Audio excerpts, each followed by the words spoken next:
এরপরে প্রশ্ন হলো, আমার স্ত্রী যদি পর্দা করে তাহলে আমার ভাবি আমার স্ত্রীকে নিয়ে বাজে কথা এবং খারাপ কথা বলে, এমন অবস্থায় কি করতে পারি? দেখুন, অনেক মহিলা আছে আমাদের দেশে, মহিলাদেরকে মহিলারাই বেশি নির্যাতন করে। কারা বেশি নির্যাতন করে? মহিলারা বেশি নির্যাতন করে। দেখবেন মহিলাকে জ্বালায় বেশি শাশুড়িয়ে, শ্বশুরের তুলনায় শাশুড়িয়ে বেশি জ্বালা, ননদরা একটু বেশি জ্বালায়। আহা, যে শাশুড়ি, যে শ্বশুর, যে ননদ, যে দেবর, ভাই প্রশ্ন আর নেব না, প্রশ্ন শেষ। যেগুলো আছে এগুলোই তো উত্তর দিতে পারতেছি না। যেই শাশুড়ি, যেই ননদ বা অন্য কোনো মহিলা পর্দা করার কারণে কোনো মহিলাকে কষ্ট দেয়, সে পর্দার বিধানের গুরুত্ব বুঝে নাই। আল্লাহর ফরজ বিধান মানার কারণে যদি কাউকে কষ্ট দেয়, তাহলে কষ্ট দেওয়া মানুষটা হারামে লিপ্ত আছে। কিসে লিপ্ত আছে? হারামে লিপ্ত আছে। আপনি নিজে পর্দা মানতে পারেন না, অপরাধ বোধ থাকতে হবে। আরেকজন পর্দা করে তাকে নিয়ে বাজে কথা বলবেন, কটু কথা বলবেন, এটা গুনাহের কথা। আমাদের দেশে দেখবেন কেউ ভালো কাজ করলে আরেকজন করতে না পারলে তো তারে খোঁচাবে, বলবে নামাজ পড়তে আসছে, কত দেখছি অনেক লোক নামাজ পড়েও তো জাহান্নামে যাবে। কথা খারাপ বলেন নাই, নামাজ যদি উল্টাপাল্টা পড়ে, ঠিকঠাক মতো না পড়ে, আর নামাজ পড়ে এদিকে আরেকজন আইল ঠেলে, তাহলে জাহান্নামে তো যাওয়া লাগতে পারে। কিন্তু আপনি যে নামাজ পড়তেছেন না, নামাজ পড়েও যদি ওনার জাহান্নামে যাওয়া লাগে, আপনি তো নামাজই পড়েন না, আপনার কোথায় ঠিকানা? জাহান্নামেও তো জায়গা হবে না। কথা বুঝেন নাই? অনেক লোক আছে দেখবেন, একজন মহিলা পর্দা শুরু করছে, ফেরেশতা শাস্তে আসছে, কত দেখছি, কয়দিন পরে ছুটে যাব। যুবকরা দায়ী রাখছে, আরে দায়ী রাখছো, দেখছি কয়দিন পরে ঠিকই সব ছুটে যাব। এরকম কিছু মানুষ খোঁচান না, আছে না? আমি বলি এগুলা সাক্ষাৎ ইবলিস। মানুষ রূপী একটা মানুষ ভালো কাজ করে, তাকে উৎসাহ দিবে, উল্টা তারে সেখানে খোঁচায়, আছে না নাই? আল্লাহ তাআলা আমাদেরকে বুঝার তৌফিক দান করুন। এরকম যদি কেউ খোঁচাক, তাহলে বুঝবেন যে ইবলিসের কাম খোঁচানি। মানুষ রূপী ইবলিসও আছে, মিনাল জিন্নাতি ওয়ান নাস, আল্লাহ বলছেন। মানুষ শয়তানও আছে যে মনের ভিতরে কুমন্ত্রণা দেয়, আমি আমার জায়গা অটল থাকবো, যত খোঁচাখোঁচি করুক আমি আমার পথ ছাড়বো, এই চেষ্টা করতে হবে। আমার বাবা একজন ব্যবসায়ী, এখন কেউ যদি চুরি করা পণ্য বিক্রি করতে আসে, তাহলে সেই পণ্য নেওয়া কি জায়েজ হবে? না ভাই, মোটেই জায়েজ হবে না। অনেকে আছে দেখবেন যে কিছু কিছু জায়গায় জুতার দাম অনেক কম, ঢাকা শহরে আছে দেখবেন ভালো ভালো জুতা অনেক সস্তা পাওয়া যায়, দেখছেন? ভালো ভালো মোবাইল অনেক সস্তা পাওয়া যায়। কিছু লোক খুব একেবারে মোচে তেল দিয়া তাও দিয়া চলে যায় ওখানে জুতা কেনার জন্য, মোবাইল কেনার জন্য। এই মোবাইল, এই জুতা কেনা জায়েজ নাই। টাকা কম দেখেই লাভ দিয়ে ঝাঁপায় পড়বেন। আপনি তো জান্নাতের পথযাত্রী, যেখানে সেখানে মুখ দিতে পারেন না, আপনার জান্নাতে যেতে হবে টার্গেট। ওই হারাম নিতে পারেন না, কারণ এখান থেকে কেনা মানে হলো ওই চোরের দলে যোগ দেওয়া। চোররে বলা, ঠিক আছে ভাই তুই চুরি করে আন, আমি তোরে হেল্প করব, এটা ওর সহযোগিতা। আল্লাহ কোরআনে কারিমে সূরা মায়েদার 2 নম্বর আয়াতে বলেছেন, ওয়ালা তাআওয়ানু আলাল ইসমি ওয়াল উদওয়ান, পাপ এবং সীমালঙ্ঘন, খারাপ কাজ কেউ করলে তুমি সেখানে সহযোগিতা করবা না। আপনি তার মোবাইলটা কিনা, ওই জুতাটা ওখানে যায় কিনা মানে হলো চোর বেচারার কি করা? বেচারা তো না, চোর কপাল পোড়া সহযোগিতা করা। অতএব আপনি ব্যবসা করছেন, কথার কথা দোকানদার, আপনি জানেন এই জিনিসটা চুরি করে আনছে, বুঝাই যাচ্ছে, তাহলে ওর কাছ থেকে ওইটা কেনা জায়েজ হবে, পারলে ওরা ধরে পুলিশে ধরাই দিবে। হিন্দু ভাইয়ের প্রশ্ন, আদম আলাইহিস সালামের সময় একজন মানুষ মারা গেল এবং ওই ব্যক্তি জাহান্নামী, তাহলে আল্লাহর বিধান অনুযায়ী ওই ব্যক্তির কবরে আযাব হবে কিয়ামতের আগ পর্যন্ত। আরেকজন মানুষ ঠিক কিয়ামতের আগে মারা গেল, উনিও জাহান্নামী। এখন প্রশ্ন হলো, দুই ব্যক্তির শাস্তির বিধানের সমতার ন্যায় বিচার হবে কিভাবে? একজন কম শাস্তি, আরেকজন বেশি শাস্তি পেল, এক্ষেত্রে আল্লাহর শাস্তি বিধান সম্পর্কে জানতে চাই। প্রশ্নটা বুঝতে পারছেন আপনারা? সুন্দর প্রশ্ন। যে আদম আলাইহিস সালামের সময়কার কোনো মানুষ বেঈমান হয়ে মারা গেল, সে জাহান্নামে গেল, হাজার হাজার বছর সে কবরের আযাব ভোগ করতেছে। আবার এখন কেউ মারা গেলে কিয়ামত হইতে যদি আর ধরেন 2000 বছর বাকি থাকে, 200 বছর বাকি থাকে, যত বছর আছে এইটুকু ভোগ করলো কবরের আযাব, তাহলে ও যে এতদিন ধরে ভোগ করে আসতেছে আর এ কয়দিন ভোগ করতেছে, তাহলে দুইজনের দুই রকম শাস্তি হলো। এটা তো একটু অন্যায় হয়ে গেল না, অবিচার হয়ে গেল না, অপরাধ তো একই করলো। প্রশ্ন হলো এটা, বুঝতে পারছেন? বাইরে আল্লাহ রাব্বুল আলামিনের বিচার, আল্লাহ রাব্বুল আলামিনের বিশ্লেষণকে আমার আপনার এই মাথা দিয়ে এত সহজে হিসাব করলে ভুল হবে। একজন মানুষকে 10,000 বছর ধরে আল্লাহ শাস্তি দিচ্ছেন, যতটুকু শাস্তি দিতে পারেন 10 দিনের ভিতরে আরেকজনকে তার চেয়ে বেশি কঠিন শাস্তি দিতে পারেন না? তাহলে আমার কথা বুঝেন নাই? একজন রে ধরেন জেলখানায় নিয়ে ডেইলি 10টা করে বেত দেয়া হয়, কথার কথা। ওর বেতের বাড়ির যে ওজন হয়, মাপ হয়, আরেকজনরে একদিন আগে জেলে আইনা এমন জোরে দিছে যে আগেরটা 10 দিন ধরে যে মাপে খাইছে ও একদিনে যা খাইছে ওইটা সমান হয়ে গেছে। হইতে পারে না?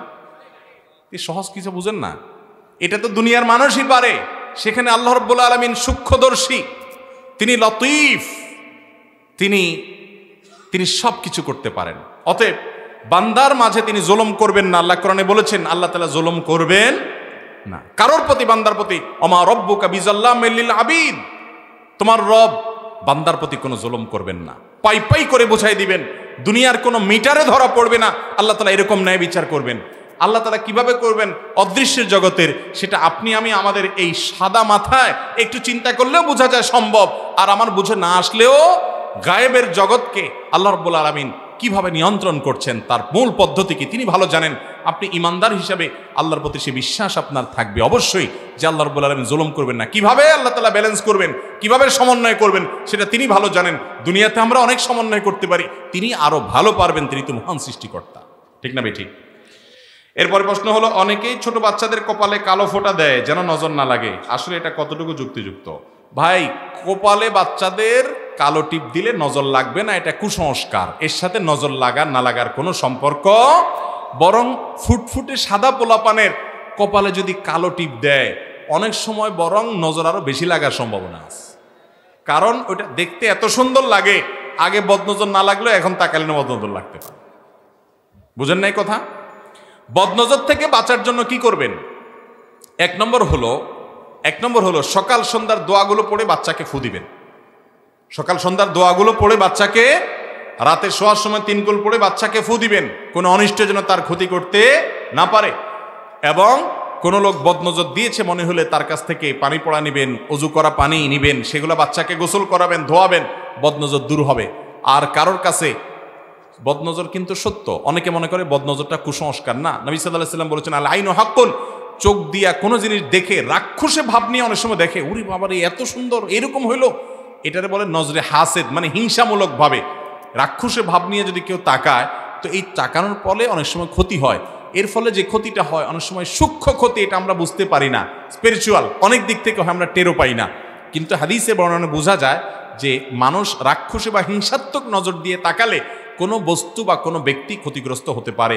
কিন্তু ওইটা থেকে বাঁচার জন্য এই কালো টিপ টিপ না, এগুলো আমাদের বানানো। হ্যাঁ, যদি সুন্দর ছেলে, সুন্দর মেয়ে, বাচ্চা মানুষ ও আরো সুন্দর দেখা যায় যেন, সেজন্য সুন্দরের উপর একটা কালো টিপ দিয়ে দিলেন আকাশে চাঁদের মতো, আপনার আলাদা করে আলতো মনে হচ্ছে ফুটে উঠছে, তাহলে সেক্ষেত্রে সৌন্দর্যের জন্য দিতে পারেন। কিন্তু বদনজর থেকে বাঁচার জন্য কালো টিপ দিলে এটা কুসংস্কার হবে। কথা কি বুঝাতে পারছি? অনেক এলাকায় আছে, আপনাদের এখানে আছে কিনা জানি না, ধান খেতে ভালো লাউ হইছে বা অন্য কোনো ক্ষেত হইছে, এই সমস্ত ক্ষেতে দেখা যায় একটা মাটির পাতিল দিয়া ওর তলায় কালি মেখে দেয়, দেখছেন নি? বলে যে এটা দিলে বদনজর লাগবে না। এগুলো সব ফাউল কাজ। এই জন্য করে যে মানুষ কালের দিকে তাকায়া আর ওই আপনার ফসলের দিকে তার নজর আর যাবে না। এগুলো সব অযথা কথা, কোরআন হাদিসে এরকম কোনো কথা বলা নাই। আমাদের মসজিদে 5 ওয়াক্ত সালাতের পর সম্মিলিত মোনাজাত প্রচলিত আছে, এখন আমি তাদের সাথে মোনাজাত করব নাকি উঠে চলে আসব? ভাইরা আমার, 5 ওয়াক্ত নামাজের পর নবী করিম সাল্লাল্লাহু আলাইহি সাল্লাম অনেকগুলো দোয়া জিকির পড়তেন, আপনি সে দোয়া জিকির করবেন। এরপর আল্লাহ তাআলার কাছে যদি আপনার কিছু চাওয়ার থাকে, সুন্নত পড়ে বা তার আগে আল্লাহর কাছে 2 হাত তুলে আপনি চান, ভিন্ন কথা। কিন্তু নামাজের পরে ট্র্যাডিশনাল মোনাজাত করতে হবে ইমামের সাথে, মুয়াজ্জিনদের সাথে নিয়ে, এমন কোনো কথা কোরআন হাদিস দ্বারা প্রমাণিত নয়। সালাম ফিরে ফেলছে, ইমামের সাথে মুক্তাদির ডিউটি শেষ। কথা কি বুঝাতে পারছি? আমার দেশে শেষ হয় না, বসে থাকে সব, ঠিক না? যে হুজুর একটু হাত তোলেন, হুজুরের সাথে হাত তুলছে, হুজুর কি বলছে জানেও না, আবার হুজুরের সাথে নামায় ফেলছে। এর নাম দিছি আমি রেডিমেড মোনাজাত। এ রেডিমেড মোনাজাত হবে না ভাই। নামাজের পরে আয়াতুল কুরসি পড়বেন, 3 কুল পড়বেন, সুবহানাল্লাহ, আলহামদুলিল্লাহ, আল্লাহু আকবার পড়বেন, আরো দোয়া আছে সেগুলো পড়বেন, জিকির আজকার করবেন বসে বসে। ওই সম্মিলিত মোনাজাত, এটাকে আমাদের দেশে যেইভাবে আমরা আজকে বানিয়ে নিয়েছি, নবী করিম সাল্লাল্লাহু আলাইহি সাল্লাম নামাজের পরে হাজার হাজার বার ইমামতি করেছেন। তিনি 2-4 বারও যদি সাহাবীদেরকে নিয়ে এরকম ট্র্যাডিশনাল আমাদের মতো এরকম সবাইকে নিয়ে হাত তোলা নামানো করতেন, তাহলে হাদিসে অবশ্যই সেটা আসতো। অথচ এরকম কোনো হাদিস পাওয়া যায় না। আমরা পঞ্চগড় জেলার বোদা উপজেলার কতিপয় ব্যবসায়ী আপনার মাহফিলে বোদাতে করতে চাচ্ছি, এখন আপনার সাথে যোগাযোগের উপায় কি? ভাই, এটা পঞ্চগড়ের প্রশ্ন সম্ভবত চলে আসছে। কালকে ছিল মাহফিল, আবার আজকেও কিছু ভাই আসছেন। আমরা ওয়াজ মাহফিলের দাওয়াত নেই না, আর এখন শেষ। আমাদের অনেক আগে নেওয়া হয়েছে, যেগুলো আগে নেওয়া হয়েছে সেগুলো এখন করা হচ্ছে, নতুন করে কোনো মাহফিল আমরা নিচ্ছি না। এবং আমরা আসলে ওইভাবে প্রফেশনাল বক্তাও না, দেখছেন সুর টুর নাই, কিছু নাই। তারপর আপনারা কি বুঝে বসে আছেন আল্লাহ ভালো জানে। তো যাই হোক, এই জন্য ওই রকম মাহফিল করার সুযোগ আসলে আমাদের নাই। যতটুকু সুযোগ আছে ততটুকু আমরা করছি। একটা জেলাতে একটা দুইটা মাহফিল হলো যথেষ্ট। একটা জেলায় অনেকগুলো মাহফিল ঘুরে ঘুরে করার মতো সময় আমার হাতে নাই। আলহামদুলিল্লাহ অনেক ভাইরা আছেন, তাদের সুযোগ আছে, সময় আছে, তাদেরকে দাওয়াত দিবেন। আমার আর এবছর বলতে একবার রমজান পর্যন্ত আর কোনো মাহফিলের দাওয়াত নেওয়ার সুযোগ নাই। ধন্যবাদ। আমরা বোনের উপর কালো জাদু করা হয়, তখন আমার পরিবার কবিরাজের চিকিৎসা নেয়। সেই কবিরাজ অনেক শিরকি কাজ করাতো। আমি বাসায় বলেছিলাম কোরআন হাদিস দিয়ে চিকিৎসা করাতে, কিন্তু তারা বলে কালো জাদু করা হয়েছে, তাই আমরা কালো জাদু দিয়েই চিকিৎসা করাবো। আমি কি করতে পারি? ভাই, খুব দরকারি একটা প্রশ্ন। কালো জাদু, ব্ল্যাক ম্যাজিক আজকাল অনেককে করা হয়। হ্যাঁ, অনেক আপনার এই জাদুকর আছে, অনেক আপনার এই ব্ল্যাক ম্যাজিশিয়ান আছে, অনেক কুফরি কালাম করেন না আছে, শয়তানের আশ্রয় নিয়ে মানুষের ক্ষতি করে। আপনি যদি জানেন যে কাউকে ব্ল্যাক ম্যাজিক করা হয়েছে, আপনি ব্ল্যাক ম্যাজিকের বিপরীতে যদি আবার ব্ল্যাক ম্যাজিক করেন, তাহলে আপনিও সে গুনাহে লিপ্ত হয়ে গেলেন। খবরদার। ব্ল্যাক ম্যাজিকের বিপরীতে আপনি শরীয়ত সমর্থিত ঝাড়ফুঁক করাবেন, কোরআনের আয়াত দিয়ে চিকিৎসা করাবেন। এগুলোতে কাজ একটু আস্তে আস্তে হয়, কিন্তু আমার চোখের সামনে বহু ফ্যামিলি আছে, আমি ব্যক্তিগতভাবে জানি যে আল্লাহ তাআলা তাদেরকে পরিপূর্ণ সুস্থ করেছে। ম্যাজিকের মতো সবকিছু চাইবেন না, ওটার নামই হলো ব্ল্যাক ম্যাজিক।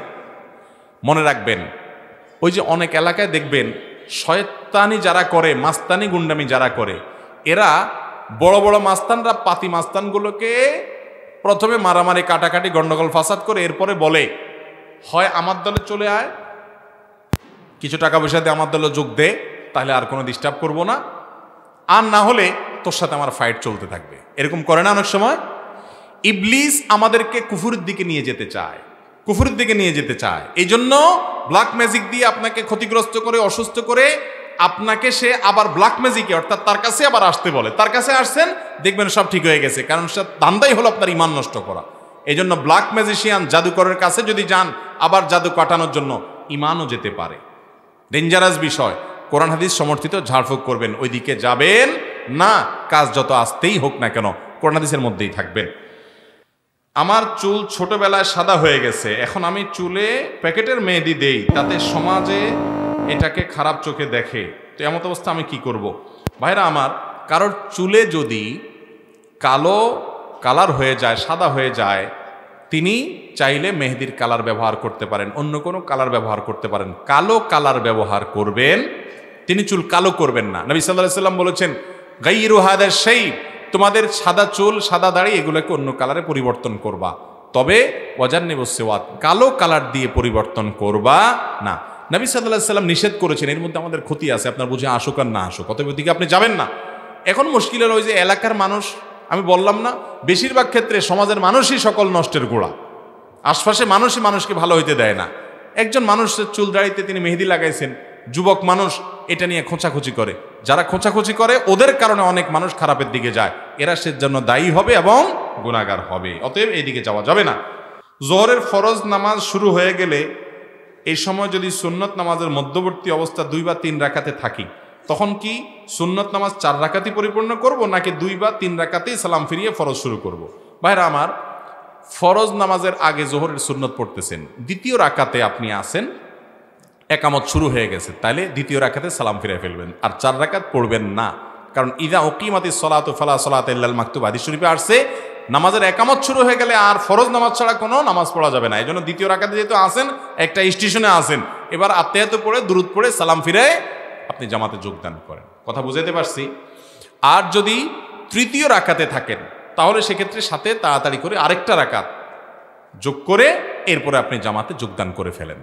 কারণ চতুর্থ রাকাতে যায় স্টেশন, 3 নম্বর রাকাতে তো আপনি সালাম ফিরাইতে পারবেন না। তাড়াতাড়ি করে আরেকটা রাকাত পড়ে তারপর আপনি জামাতে যোগ দিবেন। হিজবুত তাওহীদ বলে গান বাজনা জায়েজ, এ বিষয়ে কি বলেন? ইসলামের দৃষ্টিতে এই দল কি সঠিক? এদের ব্যাপারে আমাদের সিদ্ধান্ত কি হবে? ভাইরা আমার, হিজবুত তাওহীদের ভাইয়েরা, তারা মনে করে গান বাজনা হালাল, তারা মনে করে নারী পুরুষ একসাথে থাকা হালাল, তাদের নামাজটা নামাজ না, ওই আর্মিদের ট্রেনিংয়ের মতো অনেক তামাশা তারা করে। এই তামাশা করেন না ভাইরা যারা আছে, এরা বেশিরভাগ এদের যে নেতা আছে একেবারে মেন গোড়া, তার নাম হলো এমাম। ইমাম না, কি এমাম। এই এমাম সাহেব নিজে কোরআনে কারিমের একটা আয়াত শুদ্ধ করে পড়তেও পারে না। আরবি বোঝাতে পরের কথা, আরবি বোঝাতে পরের কথা, কোরআন আয়াতটাও পড়তে মুখে বেচারা দাড়িটাও নাই। তার বিভিন্ন সময় দেখছি আমি প্যান্ট টাকনুর নিচে প্যান্ট, যেটা হারাম, মহিলাদের পুরুষদেরকে নিয়ে একসাথে মিশ্র প্রোগ্রাম করে মহিলাদেরকে সামনে বসায়। নবীজি সাল্লাল্লাহু আলাইহি সাল্লাম নামাজের কাতার নারীদেরকে পিছনে রাখতেন। এর মানে নারীদেরকে ছোট করা না, এর মানে নারীদেরকে সামনে রাখলে অন্যরা তাদেরকে তাকায় তাকায় বাজে চিন্তা করবে, এই সুযোগ দিতেন না। মুসলমান নারীর ইজ্জত সম্ভ্রম আছে, সেটাকে সেভ করার চেষ্টা করতেন নবী সাল্লাল্লাহু আলাইহি সাল্লাম। আর এই দলের এমামরা সামনে আনায় বসে। এরা বলে সব আলেম ওলামারা সব খারাপ, গোমরা হয়ে গেছে, এরা কেউ প্রকৃত ইসলামে নাই, ওনারা প্রকৃত ইসলামে আছে।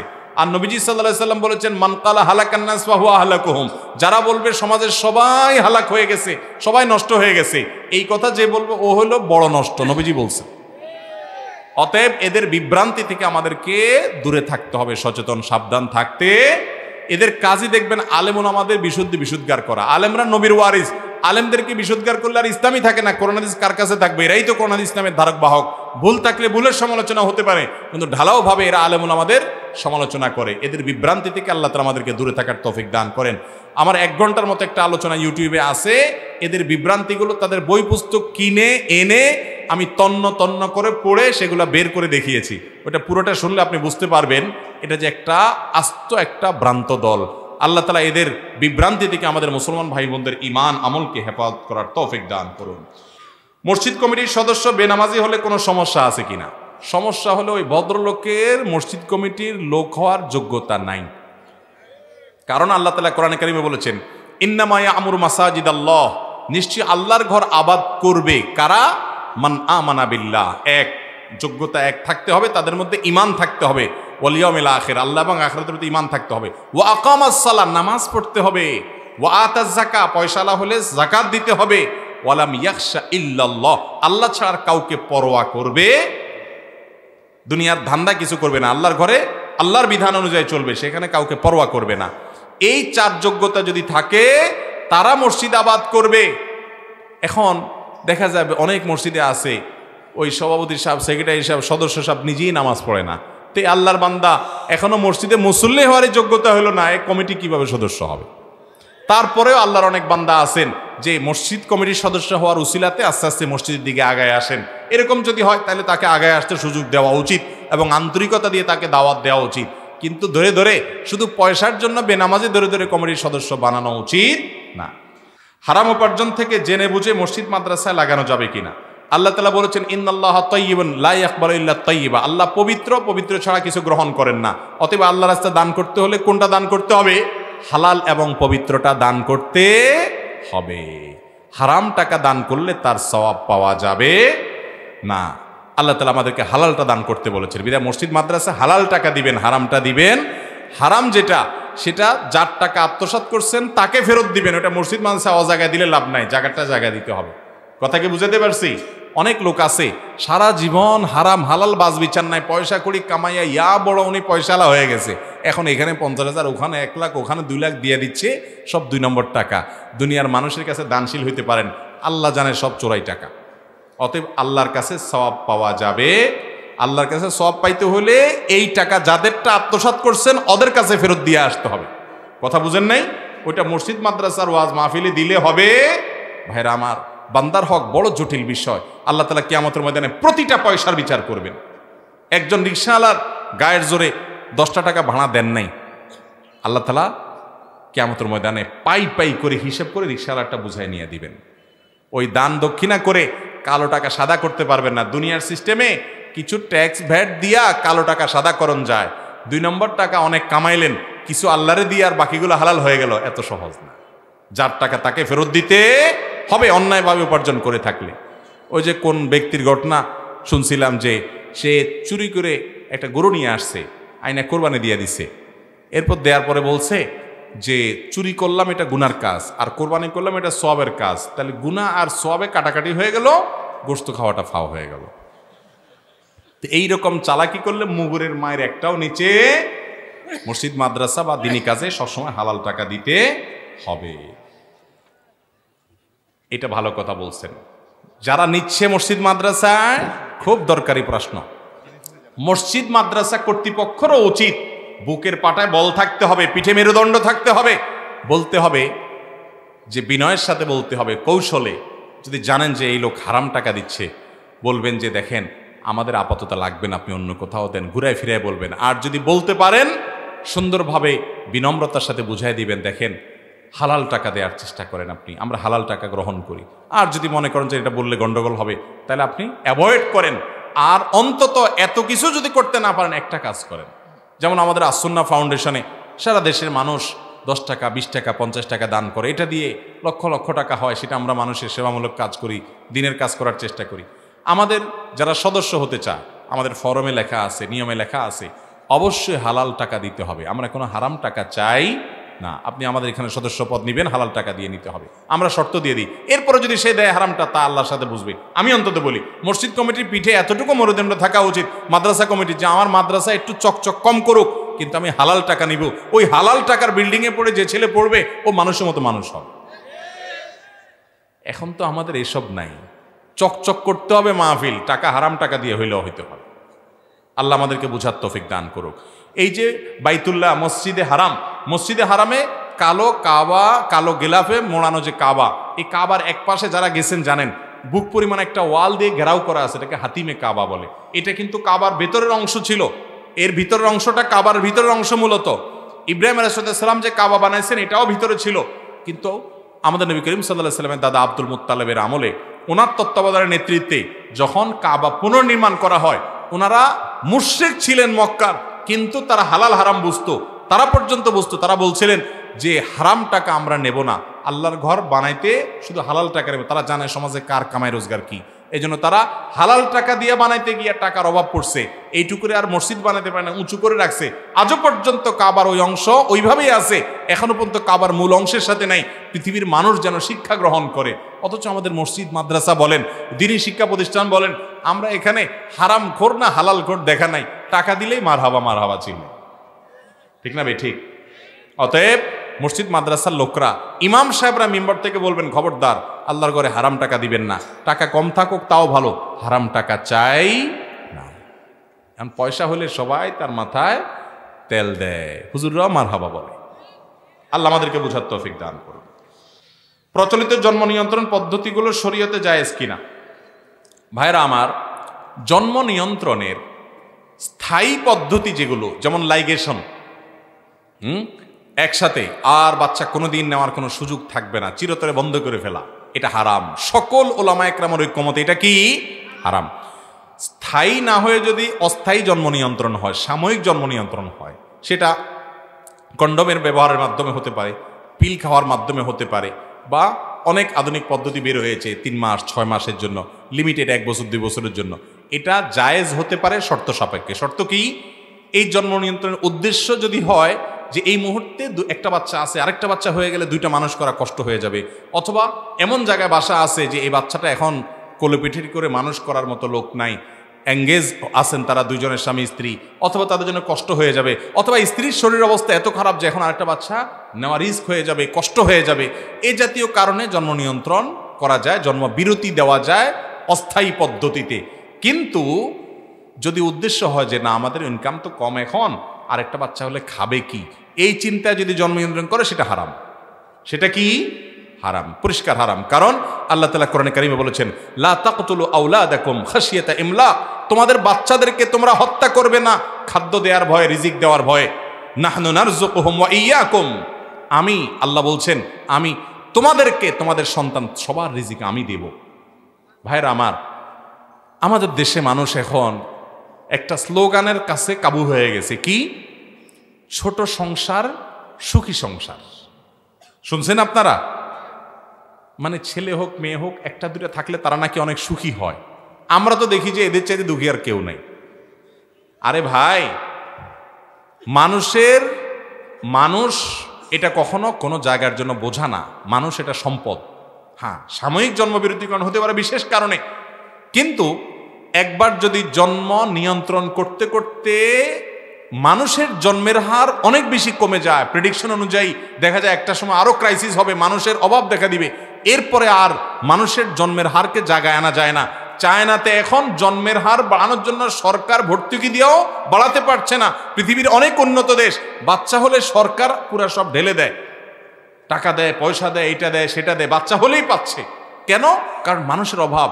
ওই দেশগুলো বাহিরের লোক এনে চলাতে হচ্ছে। ওই যে একসময় জন্ম নিয়ন্ত্রণ করতে করতে মানুষের বাচ্চা নেওয়ার অভ্যাস, টেন্ডেন্সি দূর হয়ে গেছে। এটা ডেঞ্জারাস, মানব সভ্যতা এর জন্য হুমকির মধ্যে পড়বে। ইসলাম সেজন্য সেটাকে নাজায়েজ বলে। মনে রাখবেন, যাদের 7টা 8টা 10টা বাচ্চা আছে এরা দেখবেন ওই 1-2টা বাচ্চা আলার চাইতে বেশি সুখে আছে। কেন আমি বলি, 1টা বা 2টা হইল, আল্লাহ না করুক 2টাই অমানুষ হইল, আপনার এবার যাওয়ার পথ কি বলেন? কোন উপায় আছে? আর যাদের 4টা 5টা 6টা 7টা আল্লাহ দিছে, ওই ধান সিটার মতো 5-7টা থাকলে ছেড়ে দিলেও 1-2টা এমনি মানুষ হয়ে যায়। বুঝেন নাই কথা? অতএব জন্ম নিয়ন্ত্রণ করতে পারেন শারীরিক অসুস্থতার কারণে স্ত্রীর, অথবা সামাজিক বা পারিবারিক প্রেক্ষাপট এখন এই মুহূর্তে আপনার জন্য উপযোগী না, সেজন্য সেটা ভিন্ন কথা। কিন্তু তাই বলে ওই কি খাওয়াবে এই চিন্তা করবেন না। এ ভাই, কুকুরের বাচ্চা কয়টা হয়? 7টা 8টা হয়। একটা কুকুরের বাচ্চা একসাথে অনেকগুলো হয় না? হয়। তো সেই হিসেবে দুনিয়াতে কুকুরের সব ভরে যাওয়ার কথা না, কিন্তু আছে এত নাই। আল্লাহ রাব্বুল আলামিন তার উপরে পণ্ডিতি করলে ওই যে ওখানে আল্লাহর সাথে পাল্লা দিলে গোল্লায় যাওয়া লাগবে। এই জন্য বেশি পণ্ডিতি করা যাবে। জন্ম নিয়ন্ত্রণের স্থায়ী পদ্ধতিকে আল্লাহ তাআলা হারাম করেছেন, এর মধ্যে কোনো আরাম থাকতে পারে না। এক ব্যক্তির গচ্ছিত অর্থ আমার নিকট আমানত আছে, তিনি আমাকে সে অর্থের ব্যাপারে তার পরিবারের নিকট জানাতে নিষেধ করেছেন। হঠাৎ সে ব্যক্তি মারা যায়, এখন আমার করণীয় কি? আমি কি সেই অর্থ তার পরিবারের নিকট হস্তান্তর করব নাকি তার নামে দান করব? অবশ্যই তার পরিবারের নিকট হস্তান্তর করতে হবে, কারণ মানুষ মারা যাওয়ার সঙ্গে সঙ্গে তার সকল সম্পদের মালিক কে হয়? পরিবার। তার ছেলে মেয়ে, তার স্ত্রী, তার মা বাপ থাকলে তারা কোরআনের বর্ণিত হার অনুযায়ী তারা পেয়ে যায়। অতএব আপনি তাদেরকে ফেরত দিতে হবে, আপনি ওইটা তার নামে দান করলে হবে না। হ্যাঁ, সে যদি ওসিয়ত করে যায় যে আমার এই টাকাটা তোমার কাছে আছে ভাই, আমি মরে গেলে এখান থেকে এই মাদ্রাসায় এই জমিটা দিও, ওখানে এই ভালো কাজে দিও, এটা হাসপাতালের জন্য দিও, তাহলে ওইটা আপনি দিতে পারেন। কিন্তু সেটা 1/3 পর্যন্ত, তার টোটাল সম্পদের সর্বোচ্চ 1/3 পর্যন্ত তার ওসিয়ত কার্যকর হবে, আর বাকিটা ওয়ারিসদের কাছে ফেরত দিতে হবে। সব সম্পদ যদি তিনি বলে যে আল্লাহর রাস্তায় দিও, এগুলোর একটারও দিও না, তার কথা শোনা হবে না। 1/3 পর্যন্ত তার কথা শোনা হবে, বাকিটা ওয়ারিসদেরকে দিতে হবে। কারণ ইসলাম তার বাচ্চারা অন্য কারোর কাছে হাত পাতুক সেটা চায় না, এমনকি তাদের থাকলেও আপনি সেটা করতে পারবেন না। কথা কি বুঝাতে পারছি? অনেক সময় দেখা যায় পরিবারকে জানাতে নিষেধ করে যে ওরা তসরুফ করবে বা উল্টাপাল্টা করবে, সেটা ভিন্ন কথা। তাই বলে মৃত্যুর পর আপনি তার সম্পদ তার ওয়ারিসদেরকে দিতে হবে। ইমামতি করতে চাইলে কতটুকু জ্ঞান অর্জন করা দরকার? খুব সুন্দর একটা প্রশ্ন। আমরা অনেকে মনে করি ইমামতি শুধু ট্র্যাডিশনাল এবং টিপিক্যাল হুজুররা শুধু করবে। না ভাই, আপনি জেনারেল শিক্ষিত মানুষ, আপনি ইমামতি করতে পারেন। ইমামতির জন্য বেসিক যোগ্যতা কি লাগে? আপনি নামাজ পড়তে জানেন কিনা, বাস। আপনি যে নামাজ পড়ছেন ওইটাই একটু জোরে পড়বেন, ইমামতি হয়ে গেল। কথা বুঝেন নাই? আপনার কেরাতটা বিশুদ্ধ থাকতে হবে, সেটা ইমামতির জন্য থাকতে হবে। একা একা পড়লে সাথে থাকা লাগবে না। তাহলে কেরাতটা বিশুদ্ধ আছে, আপনি নামাজের মূল মেইন মাসআলাগুলো জানেন, না হলে আপনি নিজে নামাজ পড়েন কিভাবে? আলহামদুলিল্লাহ, এইটুকু যোগ্যতা দিয়ে আপনি কি করতে পারবেন? ইমামতি করতে পারবেন। অনেক সময় দেখা যায় 2জন মানুষ 3জন মানুষ একা একা নামাজ পড়তেছে, তাদের মধ্যে কোনো হুজুর নাই। যেহেতু হুজুর নাই, এই জন্য তারা জামাতে নামাজ পড়ে না। না ভাই, এটা ভুল।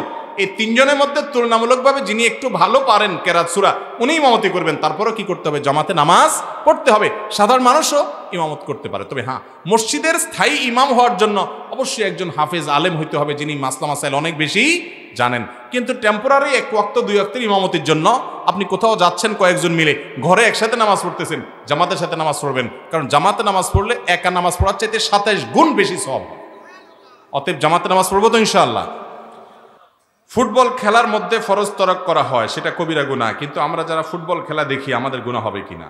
ভাইরা আমার, রান এটা সতরের অংশ বিশুদ্ধ মত অনুযায়ী। ফুটবল খেলার সময় হাফ প্যান্ট পরে যারা ফুটবল খেলে তাদের রান দেখা যায় কি যায় না? তো এই রান উন্মুক্ত করে সে যেরকম গুনাহের কাজ করছে, আপনি দেখেও গুনাহের কাজ করছেন। শুধু রান দেখা যায়, আরো কিছু দেখা যায় না খেলাতে? এই বিশ্ব পাপ দেখতে গিয়ে বহু অশ্লীল দৃশ্য, বহু খোলামেলা নারীর দৃশ্য দেখা লাগে কি লাগে না? বহুত মিউজিক শোনা লাগে কি লাগে না? নীরব হয়ে গেছেন দেখি, সব সাপোর্টার নাকি? ভাইরা আমার, এই সময়ের অপচয়, বিবেক বুদ্ধির অপচয়, অন্ধভাবে ভক্তি ভালোবাসা দিচ্ছেন কাদেরকে আপনি জানেন? যে খেলোয়াড়দের নৈপুণ্য দেখে পাগল হচ্ছেন, এরা অনেকে সমকামিতার পক্ষে যুদ্ধ করে, এরা অনেকে ইসলাম এবং মুসলমানদের বিরুদ্ধে বিদ্রোহের ঘোষণা, আল্লাহর বিরুদ্ধে বিদ্রোহ ঘোষণা দিয়ে বসে আছে। ও যত ভালোই খেলুক না কেন, একজন মুসলমান হিসাবে আমার বিবেকে বাঁধবে ওর প্রতি ভালোবাসা থাকতে, কিন্তু না, আমাদের ভালোবাসা গদগদ করে তাদের জন্য। আল্লাহর কাছে এই ভালোবাসার অপচয়, অপাত্রে যেখানে সেখানে ব্যয়, যৌবনের এই অপব্যবহার, অজাগায় উচ্ছলতা, হিসাব দিয়ে করতে হবে যুবক। তোমার আবেগ এত সস্তা নয়। তোমার আবেগ দিয়ে ভোর রাতে উঠে তাহাজ্জুদ কয়দিন পড়েছ আল্লাহর মহব্বতে, ওই খেলা দেখার জন্য রাত 3টা পর্যন্ত বসে থাকো তুমি। আল্লাহর কাছে জবাবদিহি করা লাগবে না? কোথাকার কোন দেশের খেলোয়াড়, তাদের সাথে আমাদের দেশের সামাজিক, রাজনৈতিক, ধর্মীয় কোনো সম্পর্ক নাই, তাদের জন্য শহীদ হয়ে যাচ্ছে আমাদের যুবকরা। এত বিবেকহীন মানুষ তাদের পতাকা টাঙ্গাচ্ছে। কত গরিব মানুষের গায়ে শীতের কাপড় নাই, মাদ্রাসার বাচ্চারা অনেকে কষ্ট করে, অনেক অভাবী মানুষ আশেপাশে আছে, সেটা দেখার খবর নাই। কোথাকার কোন দেশের নামে 1 মাইল পতাকা বানায়, এর চেয়ে বড় মূর্খতা আল্লাহর জমিনে আর কি আছে? আরে ভাই, ও গোল দিলে তোমার এত লাভ দেওয়ার কি আছে? ও গোল দিলে পয়সা পাবে, ও হারলে তোমার কান্দার কি আছে? ও হারলে ও পয়সা পাবে, তুমি কলুর বলদের মতো হুদাই লাপাইতেছ। আল্লাহ আমাদের যুবকদের বোঝার তৌফিক দান করুন। মুসলমান এই হারাম কাজ করতে পারে না। আরে ভাই, মুসলমান যুবক এখন এগুলো বললে বলে কি, হুজুরদের জ্বালা কিচ্ছু করতে পারবো না, একটু খেলা দেখবো, তাও আবার ধর্ম টেনে নিয়ে আসে হুজুর এখানে। এ ভাই, খেলা দেখতে বলছে কি তোমার? তুমি নিজে খেলো, তুমি নিজে 3/4 প্যান্ট পরো যাতে তোমার রান দেখা না যায়, তুমি সতর ঢেকে বড় প্যান্ট পরে তুমি ফুটবল খেলো, তুমি ক্রিকেট খেলো, সেখানে পারস্পরিক লেনদেন রাখিও না, শারীরিক ব্যায়ামের উদ্দেশ্যে তুমি খেলো, তুমি দৌড়াদৌড়ির প্রতিযোগিতা করো। নবী সাল্লাল্লাহু আলাইহি ওয়াসাল্লাম দৌড়াদৌড়ির প্রতিযোগিতা করেছেন। ইসলামে খেলাধুলা নাই তা না, ওই বেটা খেলতেছে, দৌড়াইয়া ওর শরীরের চর্বি জ্বলাইতে আছে, ওর স্বাস্থ্য ভালো থাকবে, ও পয়সা করে কামাবে, ওর ধান্দা। তুমি ভূতের মধ্যে যে রাত জাগা দেখতেছ, তোমার তো স্বাস্থ্য নষ্ট হবে, তোমার লাভটা কি? কথা কি বুঝাইতে পারছি? আল্লাহ আমাদের বিবেকগুলোকে খুলে দেখ। আর 3-4টা প্রশ্ন আছে ভাই। আমি একজন দলিল লেখক, দলিল করতে গিয়ে অনেক সময় অফিসারকে ঘুষ দিয়ে দলিল করতে হয়, কিন্তু আমি কোনো ঘুষের টাকা নেই না, অফিসার যে পরিমাণ চায় সে পরিমাণ টাকা আমার দলিল গ্রহীতা ক্লায়েন্টের কাছ থেকে নেই, তাই দিয়ে দেই, আমার গুনাহ হবে কিনা? ভাই, যদি এমন হয় যে এছাড়া কোনো উপায় নাই, সে ঘুষ ছাড়া কোনো দলিল করে না, নিরুপায় আপনি, এবং আপনার কাছে আর কোনো পেশা নাই, তাহলে সেক্ষেত্রে বাধ্য হয়ে যে আপনি ঘুষ দিচ্ছেন, এর কারণে আপনার গুনাহ হবে না। কিন্তু সে গ্রহীতা, সে তো অবশ্যই হারাম খাচ্ছে, যে ঘুষ খাচ্ছে। আর আপনি যদি এই পেশা ছেড়ে অন্য কোনো পেশা যাওয়ার সুযোগ থাকে, তাহলে হারাম নিজে না খাইলেন, কিন্তু দেওয়া তো লাগলো, হারামের সাথে জড়াইলেন, তো এটা থেকে বাঁচার জন্য আপনার পেশা পরিবর্তন করা উচিত, আল্লাহর জন্য ত্যাগ করলেন। আমরা একটা মসজিদের জন্য বাজেট পেয়েছি, কিন্তু এই বাজেট নিতে আমাদেরকে 2,50,000 টাকা ঘুষ দিতে হয়েছে, ওই মসজিদে নামাজ হবে কিনা জানতে চাই। ভাই, দুনিয়া কোথায় চলে গেছে যে মসজিদের টাকা ছাড়াইতে গেলেও কি দেওয়া লাগে? ঘুষ দেওয়া। এই ঘুষখোরগুলার তো জাহান্নামেও জায়গা হবে কিনা আল্লাহ জানে। আহা ভাইরা আমার, আমি একটু আগে বলছি মসজিদ কমিটির লোকদের মেরুদণ্ড থাকা উচিত। ঘুষ দিয়া মানুষ তোমাকে টাকা দান করছে আল্লাহর ঘরে খরচ করার জন্য, ওই টাকা ওই ঘুষখোররে ঘুষ দিবা তুমি, এটা জায়েজ হবে না। তুমি ওই টাকা দিয়া মসজিদের জন্য টাকা ছাড়ানোর দরকার নেই, বলবা ঘুষখোররে মুখের উপরে যে 2,50,000 কেন, পুরো টাকা তুমি খাইয়া ফেলাও। আমরা হারাম দিয়া তোমার কাছ থেকে আল্লাহর ঘরের টাকা নেব, আমাদের ঘর পাকার দরকার নাই, কাঁচা ঘরে নামাজ পড়বো, সওয়াব আরো বেশি হবে। এখন যে ভাবচক্কর, তাতে মনে হয় যত চকচক হবে মসজিদ, মনে হয় সওয়াব তত বেশি হবে। আসলে কি ব্যাপারটা তাই? এই অসুস্থ প্রতিযোগিতা থামাতে হবে। আমাদের মসজিদের চকচক দরকার নাই, আমরা হালাল টাকা চাই। কথা কি বুঝাতে পারছি? অতএব ভাইরা আমার, এই ঘুষ দিয়া মসজিদের টাকা ছাড়ানো জায়েজ হবে না। সাম্প্রতিককালে আমরা দেখতে পাই অনেক যুবক দিনের পথে প্রত্যাবর্তন করছে, কিন্তু কিছুদিন যাওয়ার পর তাদের মধ্যে কিছু কিছু যুবক আবার বিপথে চলে যায়, তারা তাদের অন্তরের নূর হারিয়ে ফেলে। সেই সব যুবককে কিভাবে অন্তরের নূর টিকিয়ে রেখে ইমানের শক্তিতে বৃদ্ধিতে সচেষ্ট হয়? ভাইরা আমার, ইমান আনার পর আবার নষ্ট হয়ে যাওয়ার ভয় আছে, এই জন্য কয়েকটা কাজ করতে হবে। নাম্বার 1, চোখের জেনা থেকে বাঁচতে হবে। যুবকদের জন্য এটা হলো সবচেয়ে বিষের মতো, যে চোখ দিয়ে আমি কোনো পরনার দিকে দেখবো না, কান দিয়ে কোনো মিউজিক সহ গান শুনবো না।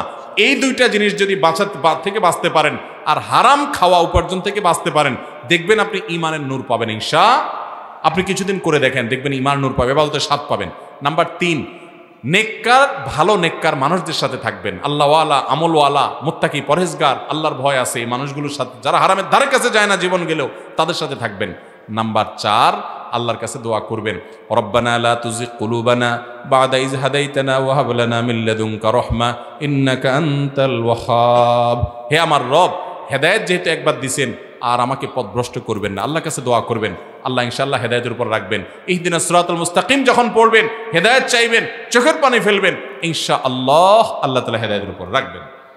কুকুর যদি ক্ষুধার্ত থাকে, তাকে যদি দেখার পরও না খাওয়াই, তাহলে গুনাহ হবে কিনা? ভাইরা আমার, ক্ষুধার্ত কুকুর যদি দেখেন, আপনার সামর্থ্যে যদি থাকে তাকে খাবার দেওয়ার, তাহলে আপনি অবশ্যই তাকে খাবার দিবেন, কারণ সেও আল্লাহর প্রাণী, আল্লাহর সৃষ্টি। একটা কুকুরকে, পিপাসার্ত কুকুরকে একজন ব্যভিচারী নারী তার ওড়না আপনার কুয়ার ভিতরে ঢেলে সেখান থেকে পানি ভিজিয়ে উঠিয়ে চিবিয়ে খাইয়েছে, পানি পান করিয়েছে। এই আমলটার কারণে আল্লাহ এত খুশি হয়েছেন যে ওই মহিলার জীবনের সব গুনাহ মাফ করে দিয়েছেন। তাহলে একটা কুকুরের প্রতিও কি করতে হবে? দয়া রহম করতে হবে। প্রত্যেক প্রাণী যার প্রাণ আছে তার প্রতি আমাদের মায়া দয়া থাকতে হবে। এই জন্য কুকুরকে খাবার দিলেও আপনি সওয়াব পাবেন আল্লাহর কাছে। আপনি খাবার না দিলে যদি সে কুকুরটা ক্ষুধার্ত থেকে মারা যায়, আর দেওয়ার কেউ নাই, অথচ আপনার কাছে খাবার আছে, তাহলে আপনার গুনাহ হবে। কথা কি বুঝাতে পারছি? একটা বিড়ালকে বেঁধে রেখেছে এক মহিলা, সে সবসময় নামাজ কালাম পড়তো, কিন্তু বিড়ালকে বেঁধে রেখে খাবার দেয় নাই, সেজন্য সে জাহান্নামে গেছে। নবী সাল্লাল্লাহু আলাইহি সাল্লামকে আল্লাহ ওহীর মাধ্যমে জানিয়েছেন। ভাইরা আমার, তাহলে বোঝা গেল আল্লাহর প্রাণী সৃষ্টির প্রতি দয়া করা ছাড়া মানুষ খাঁটি মুসলমান হতে পারবে। অনেক যুবক আছে দেখবেন, একটা ইঁদুরকে কষ্ট দিয়ে মারে, তারা আনন্দ ফুর্তি করে, একটা পাখিরে কষ্ট দিয়ে মারে, আনন্দ ফুর্তি করে। আছে না এগুলা পাষাণ, এরা কখনো ভালো মুসলমান হতে পারে? আর নবী করিম সাল্লাল্লাহু আলাইহি সাল্লাম শুধু মানুষের জন্য রহমত নয়, পশুর জন্য রহমত। তিনি বলেছেন, তোমরা যখন পশু জবাই করবে, জবাই করার আগে ছুরিটা ভালো করে ধার দিবে, অযথা পোছাপুছি করে, যাতে করে তারে কষ্ট দিতে না হয়, যাতে করে তাড়াতাড়ি তার রুটা বের হয়ে যায়। আল্লাহ খাওয়া হালাল রাখছে, এই জন্য তুমি অমানবিকভাবে তাকে হত্যা করবে বা জবাই করবে, এটা আল্লাহ তাআলা অনুমতি দেন নাই। এই জন্য ভাইরা আমার, কুকুর, বিড়াল, অন্য সকল প্রাণী, তাদের প্রতিও দয়া মায়া প্রদর্শন করতে হবে। গালি দেওয়া নিষেধ আছে ইসলামে, কিন্তু একজন আলেম অন্য আলেমকে অনেক খারাপ ভাষায় গালি দেয়, এ সম্পর্কে কি বলেন? ভাই, আমার জাতি ভাই করে দেখে ওইটাকে আমি হালাল করতে পারবো? আল্লাহ যেটা হারাম করছেন সেটা সবার জন্যই কি? এরকম যদি কোনো হুজুর পান যে হুজুর আরেক হুজুরে কটু কথা বলে গালি দেয়, তাহলে বুঝবেন ওই হুজুরের ওয়াজ বা ওই হুজুর থেকে ভালো কিছু গ্রহণ করা যাবে না, কারণ তিনি নিজে হারামে লিপ্ত, প্রকাশ্য গুনাহে লিপ্ত। আল্লাহ তাআলা আমাদের সবাইকে হেদায়েত দান করুন। ভাই, আমরা অনেকে দেখা যায় এরকম প্রকাশ্যে একজন আরেকজনের বিরুদ্ধে বিষোদ্গার করি, এগুলা করা কোনো ভালো জিনিস না। আপনারাও এরকম হুজুরদের দলাদলি করেন, এই হুজুরের পক্ষ হইয়া আরেক হুজুরের গোষ্ঠী উদ্ধার করেন, আছেন না? ফেসবুকে দেখা যায় এক হুজুরের পক্ষে আরেক হুজুরের ভক্তরা, এক পীরের মুরিদরা আরেক পীরের বিরুদ্ধে লেখালেখি করে, আছে না নাই? এমনকি বাজে কথাও বলে। এগুলো জঘন্য অপরাধ। মুসলমান কখনো গালিবাজ হতে পারে? এমনকি একটা নায়িকা, একটা গায়িকা কোনো খারাপ কাজও যদি কোনো মেয়ে করে বা কোনো ছেলে করে, তার ফেসবুক প্রোফাইলে, তার আইডিতে, তার পোস্টের নিচে গিয়ে একটা এত বড় একটা গালি দিয়ে ধুয়ে আসলেন, সওয়াব হবে? আল্লাহরে খুশি করার জন্য করলে সওয়াব হবে? মায়ের হবে আরো বেশি। কোনো খারাপ মানুষকেও গালি দেওয়া যাবে? অন্যায়ের বিরুদ্ধে প্রতিবাদ করবেন সুন্দর ভাষায়, যৌক্তিক ভাষায়, গালির ভাষায় হতে পারে না। শেষ প্রশ্ন, আল্লাহ তাআলার বিধান অনুযায়ী সন্তানের আকিকা করার সময় ছেলেদের ক্ষেত্রে 2টি ছাগল এবং মেয়েদের ক্ষেত্রে 1টি ছাগল কোরবানি করতে হয়, মানে আকিকা করতে হয়, জবাই করতে হয়। কিছু ক্ষেত্রে দেখা যায় তাদের কেউ নাম পরিবর্তন করে, পুনরায় নাম পরিবর্তনের পর কি আবার ওই নিয়ম প্রযোজ্য হবে? আবার কি ছেলেদের ক্ষেত্রে 2টি এবং মেয়েদের ক্ষেত্রে 1টি জবাই করতে হবে কিনা? ভাইরা আমার, আকিকার জন্য পশু জবাই করতে হয়, কিন্তু নাম পরিবর্তনের জন্য কোনো পশু জবাই করা লাগে না। নামের অর্থটা খারাপ বুঝতে পারে নাই, পরবর্তীতে চেঞ্জ করছে, বাস চেঞ্জ করে ফেললেই হবে, কাগজপত্র চেঞ্জ করে ফেললে এটাই যথেষ্ট। আলাদা করে এর জন্য আর জবাই করে, পশু জবাই করে মানুষ খাওয়াইতে হবে বা নিজেরা খাইতে হবে, আকিকা দিতে হবে, এমন কোনো শর্ত নেই। আকিকা জীবনে একবার হয়, 2বার হয় না। নাম পরিবর্তনের জন্য আকিকার দরকার নাই। অনেক এলাকায় আছে কারণ নাম খারাপ ছিল, এই নামটা ভালো রাখার জন্য পরিবর্তন করে সবাইকে দাওয়াত দিয়ে খাওয়ান লাগে। এটা হলো এই জন্য যে সবাইকে জানাইলাম, খাওয়াইয়া ফুসলা বললাম, ভাই এখন থেকে এই নাম বলিও, আগেরটা খারাপটা বলিও না, এটা তো ভিন্ন বিষয়। কিন্তু নাম পরিবর্তনের সাথে পশু জবাই করা বা আকিকার কোনো সম্পর্ক, অতএব নাম পরিবর্তন যদি করা লাগে কোনো কারণে, আকিকা দেওয়া লাগবে না, কোনো পশু জবাই করা লাগবে না। আর নামের অর্থ যদি খারাপ হয় অবশ্যই পরিবর্তন করতে হবে, অযথা যেমনি সেমনি নাম পরিবর্তন করব না। আল্লাহ তাআলা আমাদের সবাইকে যা শুনলাম, জানলাম, বুঝলাম। এরপরে প্রশ্ন হলো, কাতার সোজা ও ফাঁকা বন্ধ করা ইসলামের দৃষ্টিতে এর গুরুত্ব কতখানি? কাতার সোজা করার গুরুত্ব অপরিসীম। নবী করিম সাল্লাল্লাহু আলাইহি সাল্লাম বলেছেন, তোমরা কাতার সোজা করো, লা তাখতালিফু, কাতার বাঁকা করিও না, ফাতাখতালিফু কুলুবুকুম, তাহলে তোমাদের অন্তরগুলো বাঁকা হয়ে যাবে, সমাজে বিভেদ, গন্ডগোল, ফাসাদ হবে। কাতার সোজা করো। এবং নবী করিম সাল্লাল্লাহু আলাইহি ওয়াসাল্লাম কাতারের মধ্যকার ফাঁকা বন্ধ রাখতে বলতেন। ওই করোনা এসে আমাদেরকে যে দূরে সরাইছে, এখনো কাছে আনতে পারে নাই। আর অনেক লোক আছে এখনো দূরে দূরে দাঁড়ায়, ঠিক না ঠিক? নবী সাল্লাল্লাহু আলাইহি সাল্লাম নামাজে দাঁড়িয়ে ইমামতির সময় প্রত্যেক ওয়াক্তে মানুষদেরকে সাবধান করতেন, সুদ্দুল খালাল, কাতারের মধ্যকার ফাঁকা বন্ধ করো। তিনি বলতেন সাউউ সুফুফাকুম, কাতার সোজা করো। তিনি বলতেন লা তাদাউল ফুরুজাত লিশ-শাইতান, কাতারের মধ্যকার ফাঁকাগুলা শয়তানের জন্য রাখবা না। তিনি বলেছেন, তোমাদের মধ্যে ওই ব্যক্তি সবচেয়ে উত্তম যে ব্যক্তি নামাজে পার্শ্ব ব্যক্তির জন্য তার কাঁধটাকে নরম করে দেয়, অর্থাৎ কাছাকাছি দাঁড়াইলে জিদাজিদি করে না। এই জন্য ভাইরা আমার, কাতারের মধ্যে ফাঁকা রাখা ভালো জিনিস। অনেক লোক আছে কাতারের মধ্যে ফাঁকা বন্ধ করে তার সাথে মিলে দাঁড়াইতে গেলে সে বলে, ভাই গায়ের দিকে আসছেন কেন? আসে না, এরকম বলে, এটা অজ্ঞানতা। তবে হ্যাঁ, এর মানে এই না ফাঁকা বন্ধ করতে গিয়ে আপনি একজনের গায়ের সাথে এমন ঠাসা ঠাসা করে দাঁড়ালেন যে বেচারার বিরক্তির কারণ হয় অথবা কষ্ট হয়, এরকম না। কিন্তু ফাঁকা বন্ধ করে দাঁড়ানোর চেষ্টা অবশ্যই করতে হবে। দুই পরিবারের সম্মতিতে বিয়ে ঠিক করা আছে, এমত অবস্থায় মেয়ের সাথে কথা বলা যাবে কিনা? খুব দরকারি একটা প্রশ্ন। আমাদের দেশে বিয়ের আগে অনেক সময় দেখা যায় একটা নাম দিছে এঙ্গেজমেন্ট, আসেনি আপনাদের এলাকায়? বিয়ের আগে আংটি পরায় রাখে, অথবা আংটিও পরায় না, শুধু মুখে মুখে কথা পাকাপাকি হয়, ঠিক আছে আমরা তাহলে বিয়ে পড়াবো, করবো 6 মাস পরে, 2 বছর পরে, 1 বছর পরে। ওই এঙ্গেজমেন্টের পরে, আংটি পরানোর পরে অথবা কথা পাকাপাকি হওয়ার পরে ছেলে মেয়ে মনে করে তাহলে আমরা বোধহয় এখন জামাই বউ হয়ে গেছে। এবার সারাদিন ইটিস পিটিস, আলাপ সালাপ, বেহুদা করতে থাকে স্বামী স্ত্রী সুলভ। টাটকা হারাম, জায়েজ নেই। যতক্ষণ পর্যন্ত আগদ না হয়েছে ততক্ষণ পর্যন্ত আপনারা স্বামী স্ত্রী হতে পারবেন।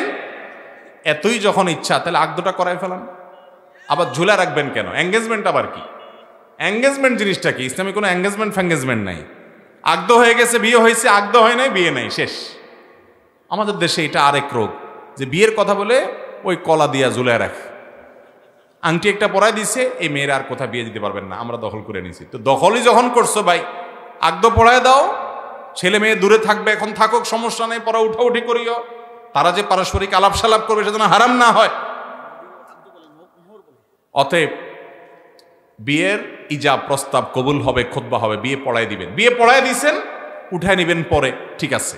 হয়তো মেয়ের পরীক্ষা আছে, ছেলের পরীক্ষা আছে, থাক, পরে করেন আনুষ্ঠানিকতা, উঠায় নেওয়া নেই, পরে করেন, কিন্তু অন্তত বিয়েটা পড়ায় দেন। বিয়েটা পড়ায় দিলে এরপরে যোগাযোগ করতে পারবেন। ওই আগদ করার নাই, কথা পাকাপাকি করছেন, বিয়ে পড়ায় নাই, এখনো শুধু আংটি পরায় এঙ্গেজমেন্ট করাইছেন, হ্যাঁ, কিছু হাদিয়া দিয়ে আসছেন, কথা পাকাপাকি হয়েছে। এখন ওই মেয়ের বাপ মা, ছেলের বাপ মা ব্যয় ব্যানের মতো থাকে, আর ছেলেও ওই মহিলারে বউ মনে করে বউয়ের সুলভ আলাপ সালাপ করে, আড্ডা ফাড্ডা মারে। জায়েজ নাই, জায়েজ নাই। আল্লাহ আমাদেরকে বুঝার তৌফিক দান করুন। অতএব বিয়ে পড়ায় ফেলছেন, বাস শেষ, স্বামী স্ত্রী হয়ে গেছেন। এঙ্গেজমেন্ট দিয়ে কুলাবে না। এরপরে প্রশ্ন হলো, মাথায় খোপা বাঁধা অবস্থায় কি নামাজ হবে? মেয়েরা নামাজ পড়ার সময় তাদের মাথার খোপা তারা বেঁধেও নামাজ পড়তে পারে, চুল ছেড়েও নামাজ পড়তে পারে, অন্য কোনোভাবে রেখেও নামাজ পড়তে পারে। মূল বিষয় হলো নিষিদ্ধ কোনো অবস্থাতে যেন না থাকে। অর্থাৎ বিশেষ করে নামাজের মধ্যে মেয়েদের মাথা থেকে পা পর্যন্ত পুরো শরীর ঢেকে নামাজ পড়তে হয়। 2 হাতের কবজি, 2 পায়ের পাতা এবং চেহারা, এইগুলা ছাড়া আর বাকি পুরো শরীর ঢেকে রাখতে হয়, চুলও ঢেকে রাখতে হয়। অতএব বড় ওড়নার ভেতরে চুল আবৃত রেখে নামাজ পড়বেন। সেখানে তিনি খোপা বাঁধছেন না বাঁধেন নাই, এটার সাথে নামাজ হওয়া না হওয়ার সম্পর্ক নাই। কথা কি বুঝতে পারছি? ফজরের ওয়াক্ত কখন শেষ হয়? সূর্য ওঠা বলতে সূর্য লাল হয়ে ওঠা নাকি ফর্সা হওয়া? কখন নিষিদ্ধ সময় হয়? ভাইরা আমার, সূর্য কখন উদিত হয়, আপনি যেই এলাকাতে যেই অঞ্চলে বসবাস করেন, এখানে সূর্য কখন বের হয় তখন নামাজ নিষিদ্ধ হয়। সূর্য কখন উদিত হয় আজকাল তার টাইমিং আধুনিক যুগে প্রতিদিনেরটা প্রতিদিন অনলাইনে অফলাইনে বিভিন্নভাবে জানা যায়। এত মিনিটে সূর্য উঠে, ওই সূর্য ওঠার টাইম ফলো করে আপনি তার কয়েক মিনিট আগে ফজর নামাজ পড়া বন্ধ করবেন। কারণ সূর্য যখন উঠে ওই মুহূর্তে নামাজ পড়া হারাম। ওই মুহূর্তে নামাজ পড়া কি? সূর্য পূজারীরা এই সময় সূর্যকে সিজদা করে, তাদের সাথে যেন সাদৃশ্য না হয় সেজন্য এই টাইমে নামাজ পড়া নিষেধ। ঠিক একইভাবে সূর্য যখন ডুবে ওই টাইমেও নামাজ পড়া নিষিদ্ধ, কারণ ওই টাইমে সূর্য পূজারীরা সূর্যকে পূজা করে। এই জন্য সূর্য যখন উঠে তার আগে পরে কয়েক মিনিট নামাজ পড়া উচিত না, একদম লাস্ট মোমেন্টে গিয়ে। তো এই জন্য পশ্চিম পূব আকাশে সকালবেলা যে লালের কথা বলছেন, সূর্য উঠার অনেক আগে থেকে লাল হয়। তো ওই লাল হলেই যে নামাজ নিষিদ্ধ হবে ব্যাপারটা সেরকম না। সূর্য উঠার সময় হবে যখন, তখন নামাজ হারাম হবে। কথা কি বুঝাতে পারছি? আর সাদা ভাব যদি বলেন, তো সাদা ভাব তো তার অনেক আগে থেকেই থাকে। সূর্য ওঠার আধা ঘন্টা 1 ঘন্টা আগে থেকে কি থাকে আকাশে, পূর্বাকাশে বিশেষ করে সাদা ভাব, সাদা আভা থাকে। তো ওই আভা থাকলে তখন নামাজ নিষিদ্ধ হবে না, বরং তখনই তো ফজর পড়ার সময়। কথা কি বুঝাতে পারছি? অতএব সূর্য যখন উঠবে, অনলাইনে নেটে দেখবেন যে আজকে সানরাইজ কখন হবে, সূর্য কখন উঠবে, ক্যালেন্ডারে দেখতে পারেন, অথেন্টিক ক্যালেন্ডারে, ওইটা অনুযায়ী ফজর নামাজ পড়বেন। আলী রাদিয়াল্লাহু তাআলার গায়ে তীর গেঁথে ছিল, তখন নামাজরত অবস্থায় তিনি ছিলেন, সেটা নামাজরত অবস্থায় বের করা হয়েছে। এই ঘটনা কি সত্যি? ভাইরা, এরকম একটা কথা আমাদের সমাজে প্রচলিত আছে যে আলী রাদিয়াল্লাহু তাআলা আনহুর পায়ে তীর বিদ্ধ হয়েছে, নামাজের সময় এটা খুলতে বলা হয়েছে, তার নামাজের মধ্যে মনোযোগ এত বেশি যে তীর খোলা হলে তিনি টের পায় নাই, কষ্ট হলেও তিনি আঁচ করতে পারেন না। এই কথা বিশুদ্ধ কোনো হাদিস গ্রন্থে বর্ণিত হয়নি। এটি শিয়াদের বিভিন্ন বই পুস্তকে নানাভাবে বর্ণিত হয়েছে, গ্রহণযোগ্য কোনো সূত্রে এটি প্রমাণিত নয়। অথচ আমাদের সমাজে অনেকেই এটা বলে বেড়ান, এটার অথেন্টিক কোনো সোর্স নাই। এরপরে প্রশ্ন হলো, চেয়ারে বসে নামাজ পড়া যাবে কিনা? আমরা দেখছি বহু লোক সারাদিন সাংসারিক কাজের জন্য দৌড়ঝাঁপ, ব্যবসার জন্য কঠিন পরিশ্রম করে দিন কাটান, আর নামাজের সময় চেয়ারে বসে ধপ করে আদায় করেন। এটা কতটুকু যুক্তিসঙ্গত? ভাই, এটা ঠিক। অনেক লোক গাছে উঠতে পারে, উপর হয়ে ধান কাটতে পারে, ধানের চারা লাগাইতে পারে, ক্ষেত নিড়াইতে পারে, মাটি কাটতে পারে, সব পারে। শুধু মসজিদে এসে একটা চেয়ার নিয়ে উনি সাহেবগিরি করে নামাজ পড়েন। এই রকম যদি হয় যে উনি সব সময় উপর হইতে পারে, বসতে পারে, কোমর ভাঙতে পারে, সব পারে, মসজিদে আইসা বলে না শরীরটা ভালো লাগতেছে না, একটু চেয়ারে বসে নামাজ পড়ি, তাহলে তার নামাজ হবে না। ফরজ নামাজ যদি এরকম পড়ে, ওই নামাজ হবে না। হ্যাঁ, যদি সত্যি এরকম হয় যে লোকটা হাঁটতে পারেন, দাঁড়াতে পারেন, কিন্তু রুকু করার জন্য যে কোমর ভাঙতে হয়, হয়তো মেরুদণ্ডের হাড্ডিতে কোনো অসুবিধা আছে, এটা পারেন না, অনেক ব্যথা হয়, অথবা এটা করলে তার ভয়াবহ কোনো ক্ষতি হবে, অভিজ্ঞ ডাক্তার বলেছেন, তার রিস্ক আছে অনেক বেশি, এরকম হতে পারে। সেজদাতে, রুকুতে কোমর ভেঙে ভেঙে যে যেতে হয়, এটা পারে না, কোমরে অথবা মেরুদণ্ডের সমস্যা আছে। এরকম যদি হয়, উনি হাঁটতে পারেন, তাহলে সেক্ষেত্রে তিনি দাঁড়িয়ে নামাজ পড়বেন, যেহেতু এটা করতে পারেন, অতটুকু ক্ষমতা তার আছে। রুকু করার মতো অবস্থা নাই, অসুবিধা হয় হাড্ডিতে, কোমরে, সেজন্য তিনি আস্তে করে চেয়ারে বসে হালকা ঝুঁকে রুকুর নিয়ত করে নামাজ পড়তে পারবেন। অতএব দেখতে হবে লোকটা আসলে মাজুর কিনা। একটু শরীর খারাপ লাগে আর চেয়ার টেনে নামাজ পড়া শুরু করলাম, এই কাহিনী করলে নামাজ হবে না। অথবা আপনার সব করতে পারি, মসজিদে এসে মাজুর সাজা যায়, সেটাও নামাজ হবে না। হ্যাঁ, ওই যে উপর হয়ে কিছুই করতে পারেন না উনি, তখন তার জন্য রুকু সিজদা ইশারায় করে চেয়ারে বসে একটু ঝুঁকে নামাজ পড়লেও নামাজ হবে, মাটিতে বসে ঝুঁকে পড়লেও নামাজ হবে। কথা কি বুঝাতে পারছি? আজকাল আমাদের দেশে মসজিদগুলোতে এত পরিমাণ চেয়ার দেখা যায় নামাজের সময়, এটি কি চেয়ারের দোকান নাকি আকিস প্লাস্টিকের দোকান, এটা নিয়ে সন্দেহ পড়ে যায় অনেক সময়। ঠিক না বে ঠিক? আরে ভাই, 20 বছর আগেও তো এত কোমর ব্যথার রোগী ছিল না এই দেশে, ছিল? কোত্থেকে এত কোমর ব্যথার রোগী আসছে? আল্লাহ কোমর ব্যথার রোগীদের কোমর ভালা করে দেখ, আর যারা কোমর ব্যথার রোগী সাথে, আল্লাহ তাদেরকে সাইজ করে দেখ, মানে বুঝার তৌফিক দান করুক আল্লাহ তাআলা। অসুস্থকে বদদোয়া আমরা করতে পারি না, মুসলমান বদদোয়া করবে।